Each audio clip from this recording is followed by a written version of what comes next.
These are flush mount, so they're going to go right in here probably or so.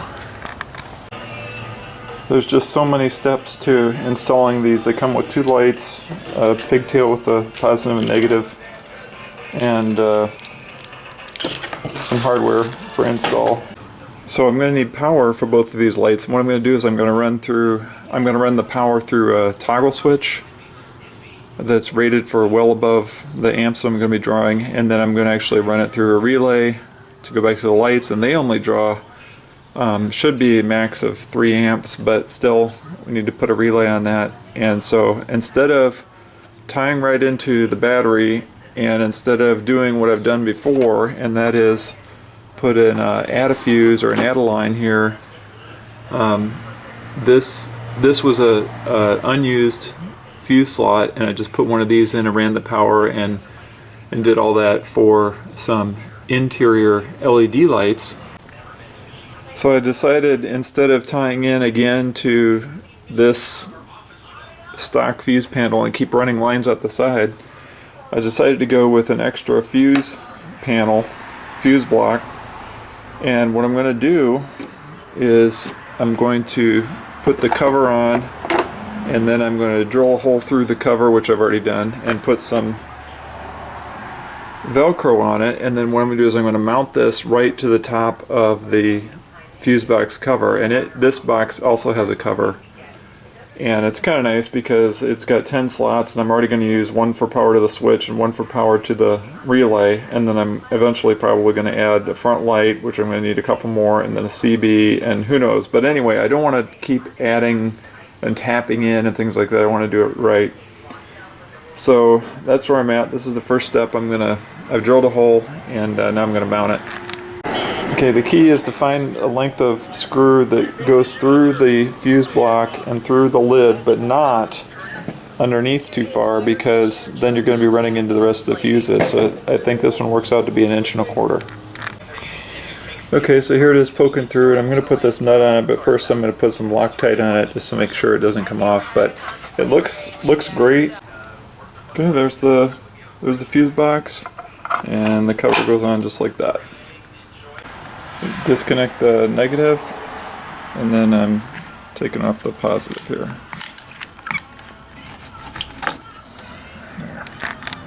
This is a good time to clean the battery terminals and the connectors here. So you get a tool like one of these. It's got a brush on one side, and then on the other side it's just got a place to slide on the terminal. Gets it nice and clean. Okay, I'm going to run power from the battery to this fuse block, and there's a connector here, terminal connector here, and I think I'm going to use this nut right here and this post, and I've got one of these crimp connectors for 10 gauge wire, and that should be more than enough. So I'm going to take this off. I'm going to slip this on, but first I have to assemble this wire. I'm actually going to put an inline fuse in it, so it's over to the soldering table. Went ahead and invested in the crimping tool, made it really easy and really professional looking, and then put some flux underneath there. I'm going to solder this, and then I've already got some heat shrink wrap that I'm going to slide up over that. That's about as good as I'm going to get it right now, and now I'm going to slide this heat shrink up and shrink it on. Okay, so I've got this end for the battery connection, and then I've cut it to length over here, and then this is the inline fuse, and I've already put the terminal on for the fuse block, and now I'm just going to solder these two together, and then that's my power line to my fuse block.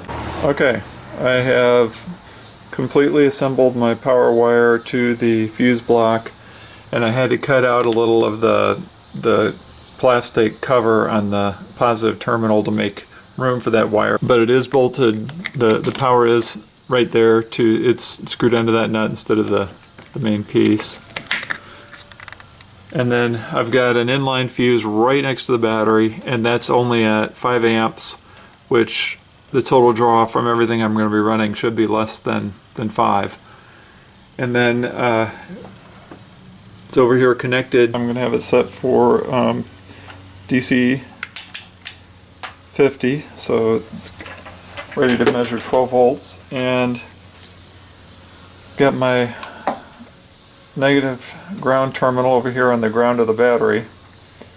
So now what I want to do is I want to measure the terminal that has the fuse. I put a 3 amp fuse in it. Now I should get 12 volts, and I am. I don't know if you can see that. I don't know if you can see that. Here's 12 volts. Okay, that's good.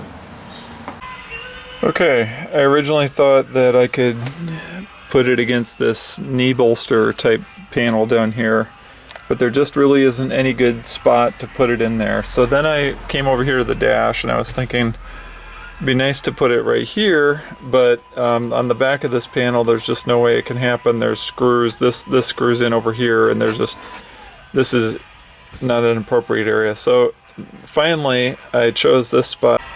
Okay, I got the switch in and it looks like it's going to work really well there actually. Now I'm just going to put this panel back up and see if it fits. And it does. That's going to look great. That's exactly where I wanted it. That's perfect. Everything fits in nice and flush. No problems. So now I'm just going to wire it up. And that means running a wire from that new fuse block that I put in. One wire up through on one terminal and then out on the other back to the relay. And then the relay is also going to get grounded, and then the relay is going to have the loop that runs back to the wiring to the lights. But for now, this is good. I'm glad this is in, and we'll get work on the wiring. Now for the wiring, I'm going to follow the same path that I did for the LEDs, and that is I put some wires through the firewall right at the same place as this cable. But you know, I didn't want it resting right on that metal. That's what this rubber grommet's for. So I think I'm going to either drill through the rubber grommet or do the same thing I did here and just put them between two pieces of rubber. That might be the best way to go. Okay, I got the switch, one wire connected to it, not completely buttoned up, but I mean it's attached. And that's going to be coming from the new fuse box, which is this line right here. I put a quick connector on it, so that's going to go right there on the end of one of those. That first one when we're ready to hook everything up to power. And right now though, I need to figure out the relay, so I went ahead and I labeled all of these, you know, like from switch, to lights, power from fuse box, and to ground.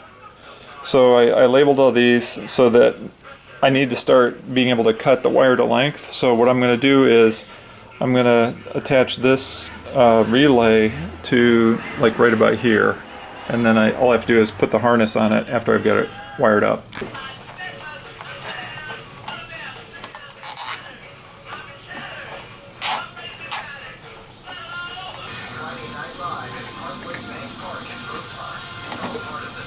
Okay, so the switch is all wired up. I've got one line coming from the fuse box that I've installed, and that comes in the bottom, and then the other line goes out the top, and that's already wired to the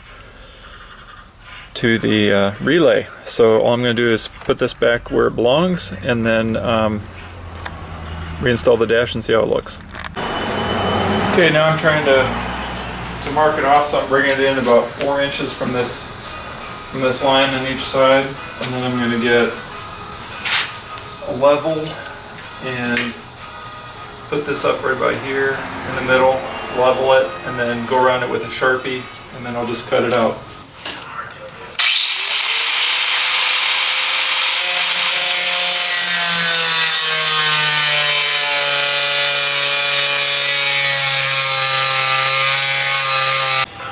Okay, I've got both holes in, and I've got one light just sitting in there, and I'm going to mark it with a Sharpie, and then I'm going to drill holes for the bolts.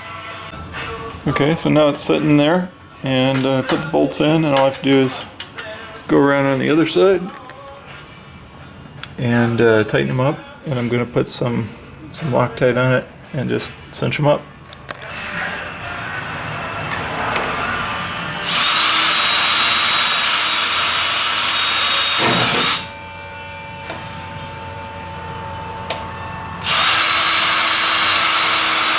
Okay, I put both the lights in, they're bolted in, they're in place, and I crawled all the way underneath from front to back and put the power wire. So I've got that to the harness up front, and I've now got everything powered up back here. It's taken all day. I started probably around 7, and it's 10 to 7, so 12 hours. I put in this project so far, and it's not done. So I'm gonna, the only thing I've got left is grounding both of these lights, and then I've got to run a ground wire, and then I've got to run a fused power line to the harness to power these lights. So I'm gonna call it a night. It's starting to rain, and I'm gonna finish this tomorrow. Alright, I need to ground everything. Everything is wired up with the power, with the switch and everything, but I got this little ground right here, and I'm thinking I don't see any grounded terminals anywhere around here, so what I'm going to do is I'm going to just create a spot right here. I'm just going to grind this down, get it to bare metal, and then I'm going to drill a small hole and screw it in, and this is going to be, I'm going to ground it to the body right here.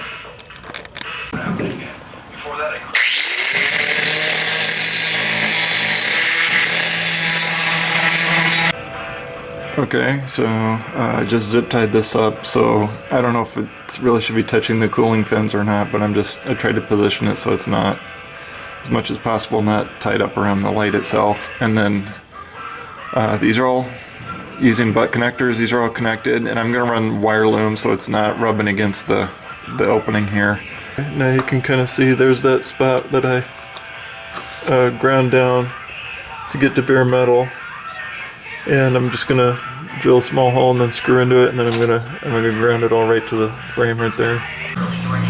Okay, I think that'll do it. That's nice and tight. Okay, here's where we're at. Here's the relay that I've got in place, and here's the harness. And I've got the switch wired up to it. I've got the switch, or the line to the lights, wired up and going down underneath. So all I've got now left is a ground and a power switch that I'm going to run over to my fuse box over here. Okay, so here's the harness to ground, and I put that together using a connector, a butt connector. I doubled over the thinner gauge wire and then stuck that in there so there's a better connection, and then this is just good old 12 gauge, and that crimps down nice and tight. And then I ran it up to the existing a ground point to the body, but I actually, when I took it off, it was painted, so I scraped it bare all the way around, and now we got the original ground that was there from who knows what, and then this new ground, which is nice and solid. That is a good connection. So last one, power to the fuse box. We're going to work on that one next. Okay, that's it. I've got the 2 quick connectors. I taped off the rest of those terminals just because I don't like them being exposed, and then everything's running to here. This is ready to now be connected. Okay, here goes.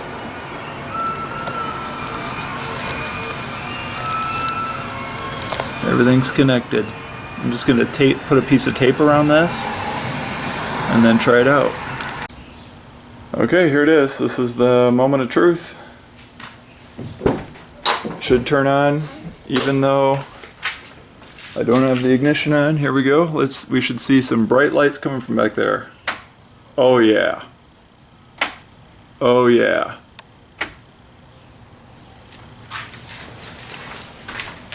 Oh yeah.